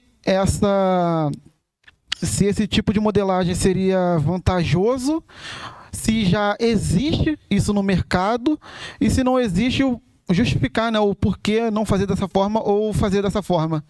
Só uma pergunta assim bem específica no caso. Não, voltando a falar aqui rapidamente o que eu tinha esquecido, a execução híbrida que eu falei parte por preço global e parte por preço unitário, que eu não consegui expressar naquela hora. Mas aí, eu acho que muito está sendo falado e agregado, obviamente, pelo pessoal do mercado, mas a questão aqui central que eu acho que vem de encontro a esse momento aqui com representantes de outros órgãos, que nenhum outro colega, além do colega da manutenção aqui da CEPLAG que falou, a gente tem uma carência de profissionais especializados no Estado. Então, assim, a gente tem no Instituto Estadual de Engenharia e Arquitetura, não sei se tem algum representante aqui, tem alguns no DETRAN que trabalham conosco, Mas é importante que a gente defina, e aí, por isso, até você falou, acho que a questão central são muitos quesitos, né? São muitos projetos dentro do plano, e aí acho fundamental o escopo ter a parte de projeto também. Eu acredito que seja interessante para muitos outros órgãos. Então, quando eu percebi que vocês fizeram a consulta sobre brigada especificamente, entendi que poderia evoluir para uma modelagem mais ampla. Acho que, corroborando aí, acho que é muito importante. Até porque tudo isso que eles estão falando são quesitos mínimos, mas que a gente vai precisar se debruçar pela legislação, porque a gente não pode contratar o que a gente quer. A gente tem que definir a necessidade da contratação estritamente dentro do que a norma prevê. Então, é claro que quando a gente fala em segurança, e na nossa segurança dentro das edificações, a gente quer promover o melhor e o máximo, e todas as roupas e tudo que for necessário para salvar vidas, para preservar, claro. Mas fora do regime privado, a gente na administração pública não pode contratar o que a gente quer. A gente tem que contratar o que é necessário, o que está contido ali nas normas, nos conteúdos mínimos e tudo mais. Então, esse momento eu acho que está sendo muito importante. Vocês estão agregando bastante no que diz respeito às modelagens aqui que o nobre colega falou. Contudo, as experiências aqui no estado eu acho que são escassas. Talvez a contratação da PGE ela seja pequena, né? Até porque não sei quantos prédios e edificações incluem, mas, por exemplo, num universo de 180, 200 endereços que um órgão pode ter, a gente pode ter obrigatoriedade de brigadista em uma edificação somente. Mas o projeto, a gente vai ter em muito mais edificações. Então, acho que até proponho, né, num encontro oportuno, até que não esteja aqui com o pessoal do mercado, acho que a gente pode agregar melhor para a formatação da modelagem, porque acho que não é a empresa, né, que obviamente vai definir o que a gente tem que contratar. Ela vai auxiliar a gente a definir os conteúdos mínimos e, na verdade, eu acho que o X da questão talvez esteja na definição dos projetos, que é um ponto sensível para a gente. Tá? Obrigada. Qual é o nome do senhor mesmo? Respondendo à pergunta do Brenei Gonçalves aqui, a questão da empresa entender o que precisa no local, ela é meio que uma guerra, porque a gente quer fazer também a visita técnica, porém, a primeiro laudo que vem é do CBMERG. Então, quando a gente chega com a visita técnica, já existe um laudo na mão do contratante do CBMERG, que eles entendem que somente aquilo que nós devemos fazer. Exemplo, se para 500 pessoas é um bombeiro civil, a gente acredita que é pouco. Como um bombeiro civil, para mim, atender 500 pessoas sozinho, eu acho pouco. Então, assim, para a gente entende que trabalha nisso no dia a dia, que é pouco. Então, assim, por isso que a gente gosta de fazer essa visita técnica também. A sua pergunta, ela entra na visita técnica. Metro quadrado, o que precisa ali, quantos extintores precisa? A gente vai responder isso pelo grau de risco do local. Se é um local que pega fogo mais rápido ou menos, se é um local que tem bastante trânsito de pessoas ou não, se é um local que tem risco de queda iminente, de espaços confinados. Então, assim, tudo isso na visita técnica, a gente, quando vai levar nosso serviço, a gente inclui tudo isso, tá? Oi, meu nome é Lélia, eu sou coordenadora da parte de engenharia e infraestrutura aqui do Estácio de Sá. E eu só queria pontuar a parte da visita técnica, porque realmente a gente é um pouco amarrado. Lélia, isso. A gente é um pouco amarrado com lei, que a gente não pode exigir, porque aí vem um lá do interior de Minas querendo vir trabalhar aqui, e aí você está restringindo a gente, porque, enfim. O que a gente teve um cuidado no nosso termo, na hora da contratação. Eu estava brincando aqui que a gente estava dando vários tiques, que muita coisa que o pessoal falou a gente conseguiu contemplar, né, na nossa contratação. E a gente teve um cuidado e vem implementando isso nos demais. Assim, apesar dela dizendo, né, apesar da visita técnica não ser obrigatória, pontuamos a necessidade, a importância, blá, blá, blá, e dá uma explicação, às vezes pela logística, ou acesso, ou a especificidade do prédio, salvo engano, porque são vários, né? Então, mas nesse a gente teve um cuidado também, a gente colocou as plantas baixas e o corte, se não me engano, para mostrar da edificação, para garantir minimamente que quem quer que não venha, pelo menos saiba do que está falando, né? Porque vai que eu estou fazendo um labirinto ou não. A gente tem uns layouts gerais e também que pode pensar nisso também para as unidades elas fornecerem pelo menos as plantas, para vocês garantirem esse mínimo de acesso da informação se eles não vierem, já que a gente não pode falar, tem que ver. E um ponto que a gente botou você não vem, eu não posso te punir porque você não veio, mas você se responsabiliza se você ganhar, se você falar, eu não sei fazer isso. Você não veio porque você não quis. Porque tem um tempo de visita, tem um atestado que ele obviamente não é,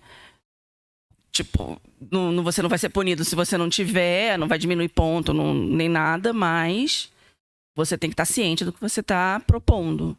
Eu acho que esse tipo de cuidado vale ser pensado para qualquer contratação e principalmente numa tão peculiar de cada espaço físico mesmo. Só fazer uma pequena observação. O que o colega falou ali na frente, eu esqueci até de mencionar, mas é importantíssimo. Um dos fatores da visita técnica fundamental é a avaliação dos materiais construtivos dos espaços. Você tem TRF, o tempo de resistência ao fogo de cada material. Quando você tem painel, você tem uma coisa, você tem alvenaria, você tem outra, você tem drywall, você tem outro. Tá? Então, essas descrições, essas áreas de fuga, a distância das portas, tudo isso ele só vai ver na visita técnica. Tá? Ele vai colocar isso, você pega numa planta baixa. Nós tivemos o cuidado de colocar na nossa planta baixa e explicar que tipo de material nós usamos. Tudo isso aqui que vocês estão vendo é drywall. Tá? Tudo isso aqui que vocês estão vendo é drywall. Tá? Então, nós tivemos cuidado de colocar essa informação para que quem viesse soubesse com que tipo de material ele vai lidar com a resistência de qualquer sinistro que venha ocorrer. Tá? Eu não fiz essa observação, eu queria deixar isso. Tá, a última pergunta é sobre o curso de brigada voluntária. Aí a gente queria saber como é feito esse tipo de pagamento. E depois a gente abre para questões mais gerais. É só para a gente seguir o cronograma aqui e responder essa última pergunta. Natália, somente essa questão. A questão eu até não me apresentei, meu nome é Marcelo Camelo. As questões das licitações. Porque o que acontece? Nas licitações no Estado, contratar o mais barato. Aí veio a empresazinha muquirana, com devido respeito, aí jogou lá 2.000. O que acontece? Ela vai entrar. Aí como é que vai ficar o meu bombeiro? Porque na Alerj está acontecendo isso. Na Alerj, eles estão fazendo denúncia direto, porque a empresa não repassa, não faz o que a CCT determina, e eles alegam que é a Alerj que é o problema. A Alerj é que não está pagando. Quer dizer, estão me dando um trabalho danado. Eu não sei como é que pode ser feito de uma forma que não aceite mais aquela empresa que jogou 2.000, 5.000, que sabe que vai deixar mal a minha categoria, se nós temos como evitar. Não sei. Sugestão.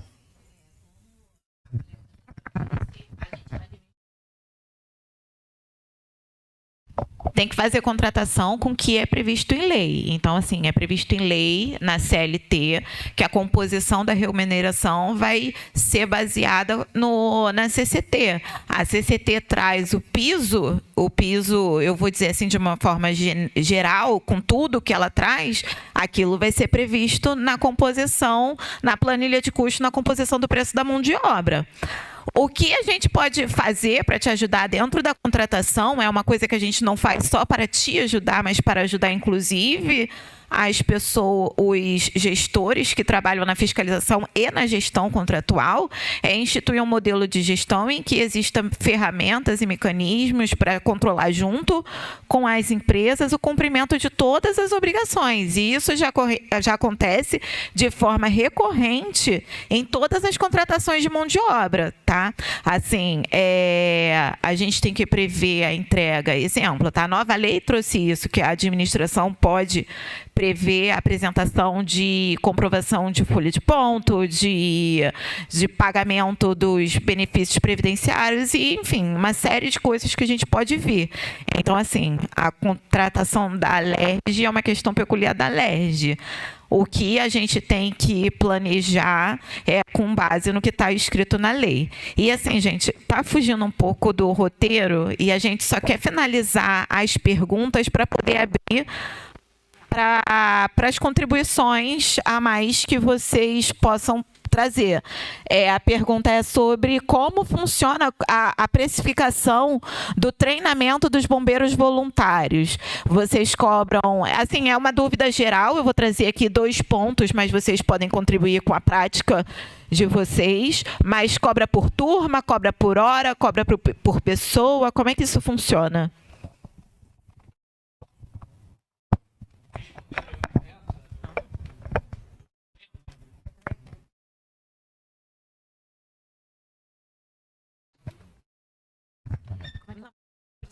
Treinamento, como é que funciona hoje na nossa prática? Você, para seguir a nota técnica, ela prevê lá a formação do bombeiro profissional civil, né, a formação de 80 horas, que é o profissional que vai estar habilitado a ser o brigadista dentro desse nosso processo. O BVI, como bem colocado para os nossos colegas aqui, são vocês, funcionários de edificação, que fazem um treinamento. Esse treinamento, salvo engano, acho que é de 24 horas que tem que ser feito. Né? 20 horas? 20 horas. É necessário que você tenha teoria e prática.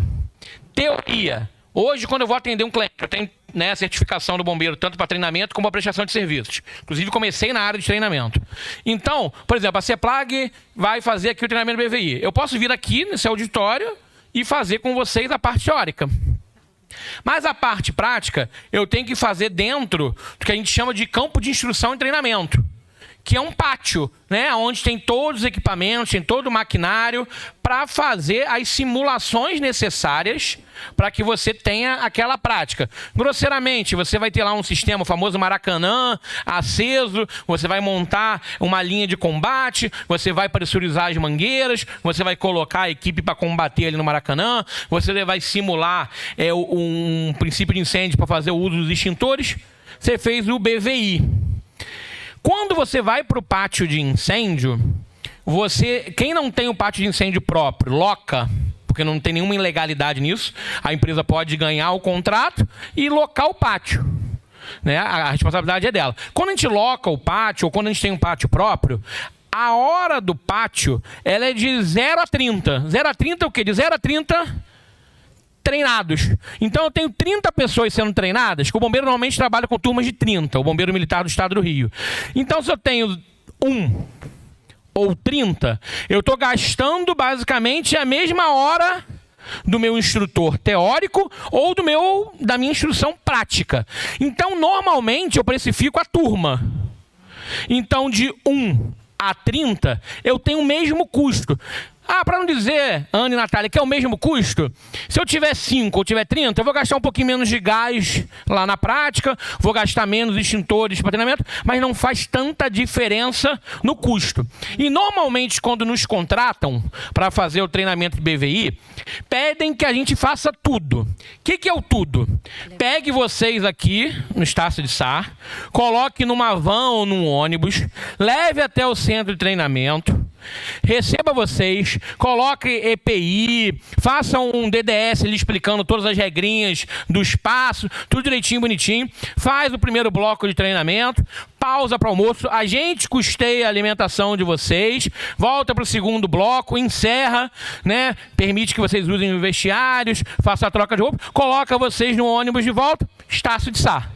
Então o custo do meu ônibus para levar 1 ou 30 é o mesmo. O almoço ainda muda. Mas às vezes nem muda tanto. Porque normalmente o refeitório do estabelecimento, ele também fecha num pacote. Porque ele não vai fazer comida para 2. Então ele fala assim, ó, ou 2 ou 30, eu te cobro tanto de comida. Talvez um pouquinho de redução, mas não muda. Então, a prática que eu vivo hoje, não sei se algum dos colegas vive diferente, é a turma, é o valor por turma. Então, voltando ao ponto que eu tinha sugerido de um lote de BVI por turma, até 30. Aí eu vou, de acordo com o que a colega falou, que é engenheira do Detran, que eu não me recordo do nome. Qual é o nome da senhora? Michele. Tem que estar na norma. Então, o que o Igor está falando não está na cabeça do Igor. Está lá na nota técnica do bombeiro. Então, baseado de lá, puxar ali a formatação do que é o treinamento BVI, complementando com o que vocês querem, no caso alimentação, transporte, vocês chegam a um modelo. Trabalha esse lote um valor por turma, porque aí não tem erro. Então, se chegar num dia, não for alguém, o valor é o mesmo, então o empresário já se preparou, ele já tem as garantias, vocês têm a garantia. Então, trazendo a realidade no mercado, somado às normas vigentes, o melhor cenário é turma. Por quê? O bombeiro não homologa também individualmente. O bombeiro homologa por turma. Tanto a turma de formação de bombeiro civil, como a turma de BVI, porque vai gerar uma ata. A empresa vai ter que remeter essa ata para o bombeiro militar, pagando um DAEM, vai registrar aquela ata da turma de BVI, vai anexar uma série de documentos naquele processo interno do CBMERG.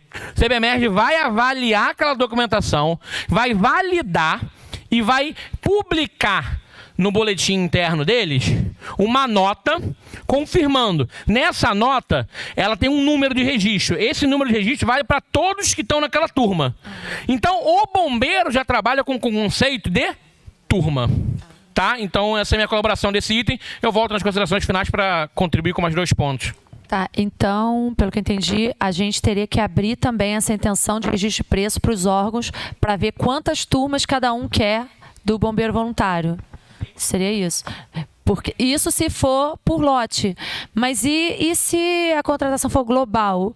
E incluir a empresa também, a gente pedir no termo de referência, porque é o modelo da PGE é lote, né?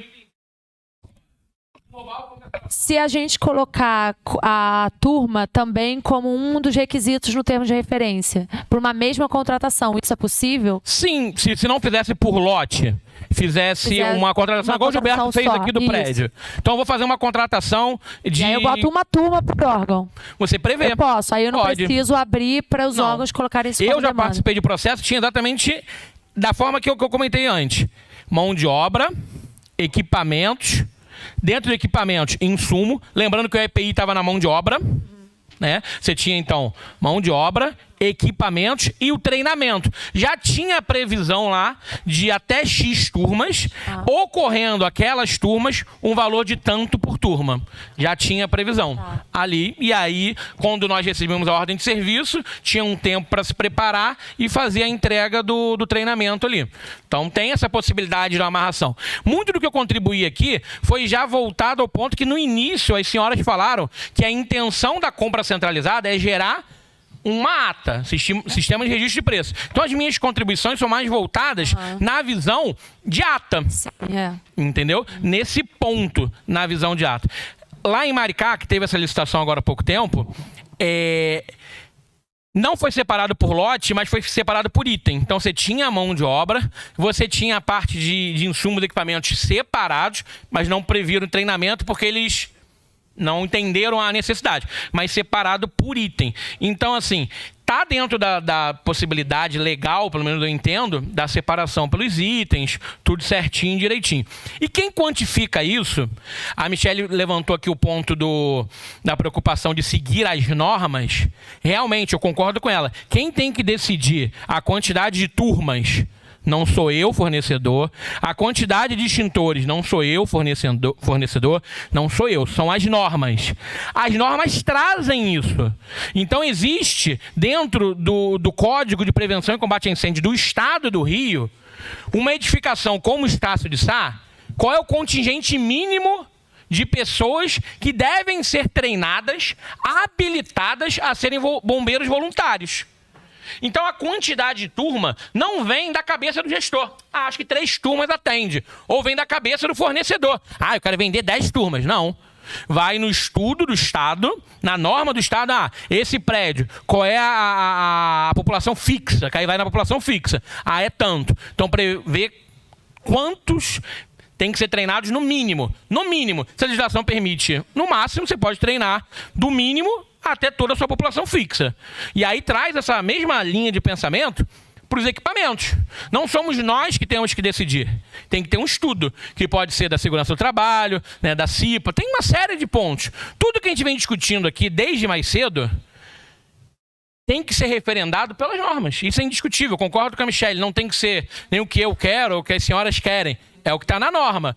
Sempre considerando escutar as partes. Né? Bom, a gente pode abrir então para as considerações finais. Quem quiser falar. Se alguém quiser antes, só para dar uma...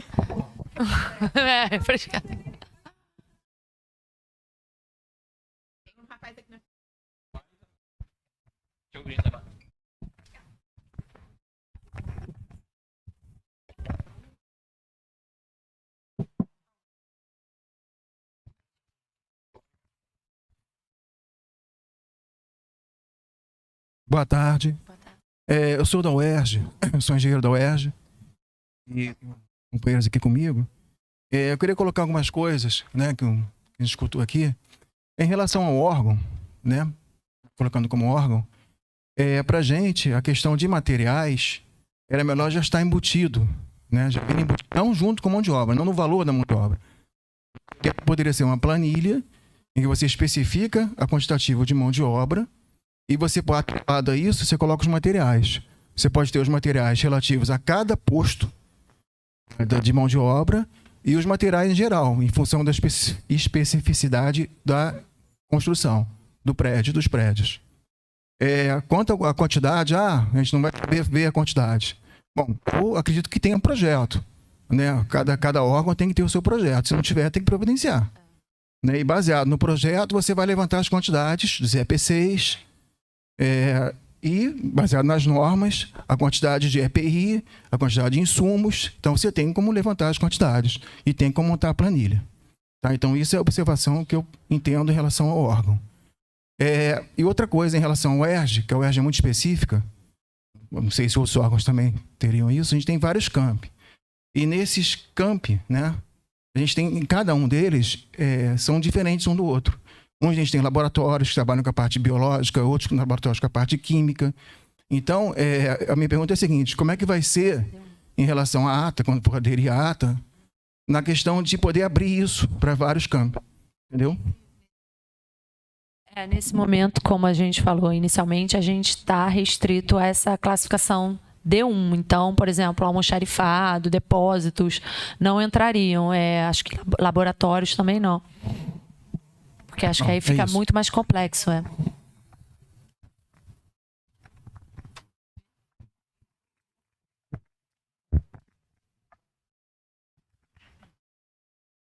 Boa tarde. Eu gostaria também dessa ressalta, de agradecer os colegas por essa informação de todos, né? Porque isso aqui todos compartilharam aqui. Foi algo muito interessante, porque tem empresas que realmente fica vendida. E às vezes fica assim, sem saber como fazer, por onde ir. E às vezes acabam acatando algumas ordens que, na realidade, está fora do contexto. Mas ele, por não ter conhecimento... Então, esse momento aqui foi super importante, que eu vi algumas informações aqui que realmente eu estava tendo algumas dificuldades em alguns lugares também, por conta mesmo das pessoas saberem avaliar, poxa, o que eu preciso, qual tipo de material? Porque às vezes a pessoa fala assim, estou precisando de botar um bombeiro civil aqui. Ele acha que é só botar um bombeiro civil lá. Ele acha que chegar aqui, vou botar um bombeiro porque eu preciso ter um bombeiro aqui. E esquece do público flutuante, como foi falado aqui, que isso é realmente muito importante, né, para o nosso trabalho. E, assim, eu aprendi bastante também algumas coisas aqui. Estou feliz.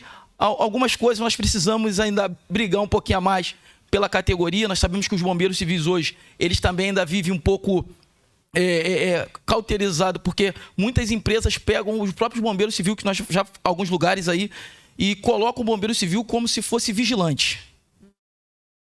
Parado no posto, em pé.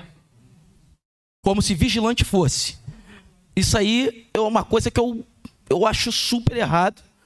E eu acho que é algo que a gente precisa lutar também para mudar. Bombeiro civil é bombeiro civil. Vigilante é vigilante. Tá? Outra coisa que muitos contratantes também precisam entender. O bombeiro civil ele não tem que ficar parado lá. Ele tem que ficar fazendo o quê? Vistoria. Ele tem que estar vistoriando. Não em pé como vigilante, que nós acabamos aí nos deparando muito com esses problemas. Tá? Então, espero que nós possamos ainda bater ainda debater um pouquinho sobre esse assunto. Se pararem aí, eu canso de ver nos shoppings o bombeiro lá horas e mais horas parado lá. Então, se acontecer um sinistro naquele local, ele está horas parado lá, não está podendo fazer o serviço dele, que é de vistoriar. Então, nós precisamos lutar também contra essa questão. O debate hoje foi super importante. Agradeço o conhecimento de todos. O amigo também passou um pouquinho de conhecimento. Todo mundo passou um pouquinho de conhecimento aqui.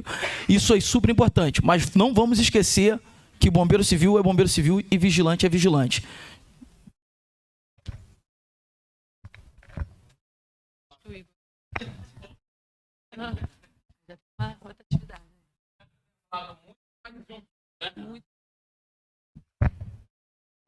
Consolidando. Fornecimento de materiais. Já falamos do entendimento que eu penso da separação, né, dos lotes. A questão da visita técnica. Depois que a gente saiu desse ponto, outras pessoas colaboraram. A visita técnica, quando eu defendo e quando outros colegas defenderam, não é para dizer o que o contratante tem que fazer. Já passou isso. Já passou. O estudo preliminar já foi. Se quiserem convidar a gente para ajudar no estudo preliminar, é que nem hoje, uma audiência pública, e a gente ajuda no estudo preliminar. Quando a gente fala da necessidade da visita técnica, mesmo que ela seja facultativa, é confrontar, como a colega falou aqui, a engenheira responsável pelo Estácio de Sá, é confrontar o que estão nos convidando a dar preço, se realmente é a realidade. Se está abrindo um pregão, dizendo assim, eu tenho um prédio com 15 pavimentos, os riscos são esses, esses e esses. Quer vir conhecer? Aí eu venho, olho. Pô, tem 18 pavimentos, não tem 15. Os riscos não são esses. Tem um laboratório químico aqui, a gente está falando de D1. E pá. Olha, vamos impugnar o edital porque não condiz com a realidade. É isso a visita técnica. É a gente não entrar. Porque do momento que eu assino aquela declaração para o certame e falo assim, estou de acordo com o que vocês estão falando. Eu estou de acordo. E aí depois eu vou questionar, judicializar. Então a visita técnica não é para dizer o que vocês precisam fazer ou falar para vocês que nós sabemos mais do que vocês, que tem que ser a gente para burlar a norma. Não. O edital ou o estudo preliminar condiz com o que está sendo apresentado? Condiz. Legal, estou dentro, vou participar. É isso. Tá? Que fique bem claro que eu mantenho, né, a minha ideia de que a visita técnica tem que ser mantida, facultativa, mas mantida, mas não entendam que nós, fornecedores, queremos dizer o que vocês têm que fazer. A gente só precisa comparar. Está correto o que está ali? Está dentro da norma? Então vou disputar o certame. Se não está, impugno, tá? Em relação à parte da turma, só eu colaborei, mas eu acho que ninguém se opôs, né?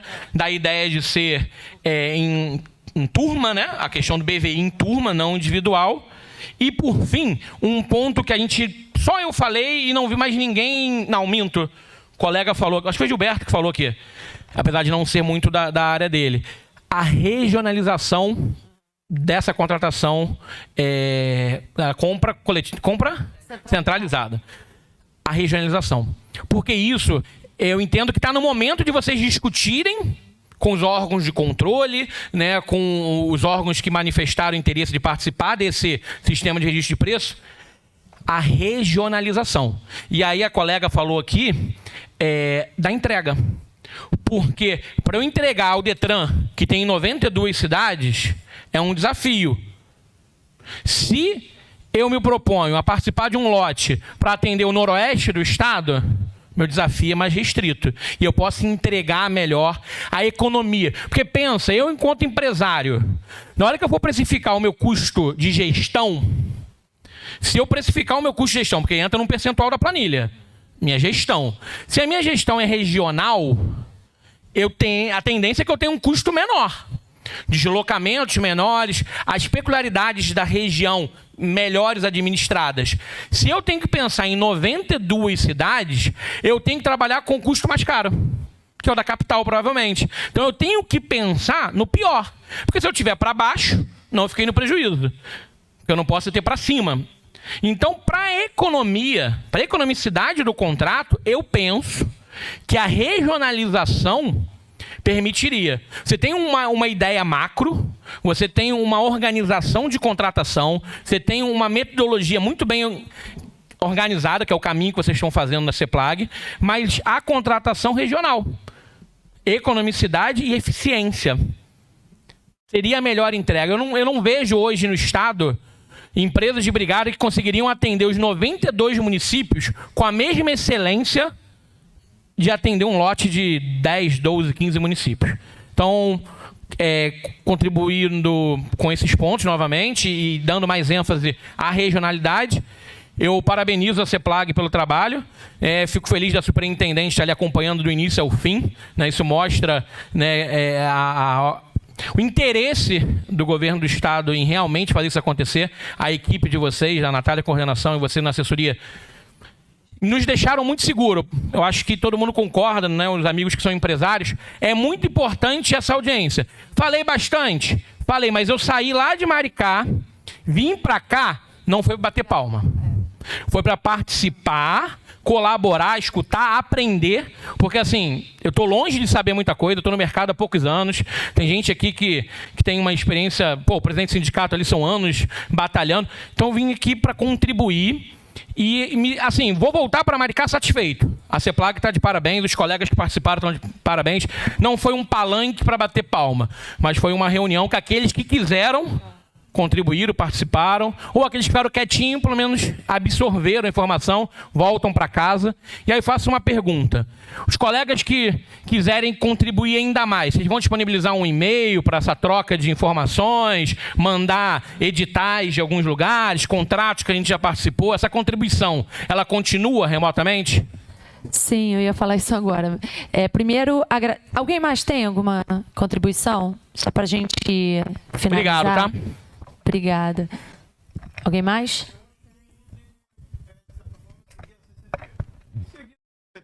Eu acho que seguindo a CCT, eu acho que isso já vai ser um bom caminho andado. Entendeu? A CCT está lá, foi acordada com o Sinesb. O Sinesb acordou junto com o... Então, se os empresários, as empresas seguirem a CCT, olha, vai ser um espetáculo. Obrigada. Tá, só aqui mais um, tá? Só para a gente encerrar. Eu vou ser breve, né? Primeiramente, queria agradecer, né, por essa oportunidade, né, de estar agregando e estar acrescentando mais conhecimento aqui, né? Na verdade, também gostar de ressaltar também de lembrar que tem uma lei específica do Bombeiro Profissional Civil, de número 7355, de 2016, que fala da profissão de âmbito estadual. Só, muito obrigado aí pelo aprendizado aí, foi um aprendizado. Bom, então, indo para o final, quero agradecer muito, foi muito produtivo a participação de cada um. A gente agora, só complementando o que o Igor perguntou, a gente vai dar prosseguimento. Então, quais serão os próximos passos? Vamos estudar tudo que vocês falaram aqui, pegar essa contribuição, ver o que se aplica e o que não se aplica, porque às vezes algumas coisas não estão dentro dos nossos limites legais.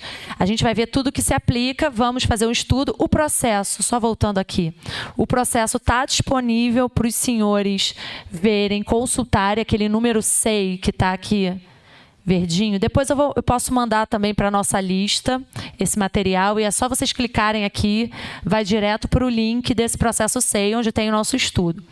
Então, após a gente analisar tudo que foi falado nessa audiência, a gente vai elaborar o termo de referência e depois abrir para os órgãos para a gente, voltando aqui, preencher a intenção de registro de preços. E isso a gente imagina que vai demorar um tempo, porque são muitos órgãos, muitos endereços, então a gente quer que seja o mais próximo possível da realidade, né, todas essas informações. E após isso, a gente entra na etapa de pesquisa de preços. E aí também vou fazer um pedido para os senhores que esse mesmo... também. Esses mesmos contatos que os senhores deixaram aqui na frente, a gente também vai entrar em contato para pedir cotação. Cotação é muito importante para a gente, para chegar ao preço mais adequado. Além de contratos anteriores, a gente também utiliza cotações com os fornecedores. Aproveitar esse canal que a gente já tem aberto aqui para pedir essas cotações. E depois, com a publicação do edital, a gente também dispara para esses contatos que a gente tem. E claro que vai estar no Diário Oficial também, em toda a transparência, seguindo todos os trâmites legais. Então é isso, nossos próximos passos são esses. A gente vai manter esse canal de comunicação, de uma via de mão dupla, né? A gente vai informar aos senhores o andamento do processo, e também vai solicitar contribuições a mais. Então, deixar aqui os contatos. Quem quiser mandar também alguma contribuição a mais, é esse e-mail comprascentralizadas@planejamento.rj.gov.br. E o telefone 2333-3336-21. Na nossa página também, da RedeLog, tem o portal das compras centralizadas. Não, no portal da RedeLog tem a página das compras centralizadas, e lá também a gente mantém o status das categorias estratégicas. Então, combinado com o número do processo, que vocês vão poder salvar e ficar acompanhando durante a evolução da contratação. Mas na página lá vocês também conseguem acompanhar os status, e a gente vai subindo ali o que a gente for concluindo. Então, muito obrigada pela colaboração de vocês. Vocês trouxeram muita clareza para a gente, né? Porque é uma contratação muito complexa. E é isso. Muito obrigada, gente. Esse é o endereço, redelog.rj.gov.br. Nesse botãozinho aqui, compras centralizadas. Aí tem todos os status, todos os próximos passos também do processo. Obrigada. Boa tarde a todos.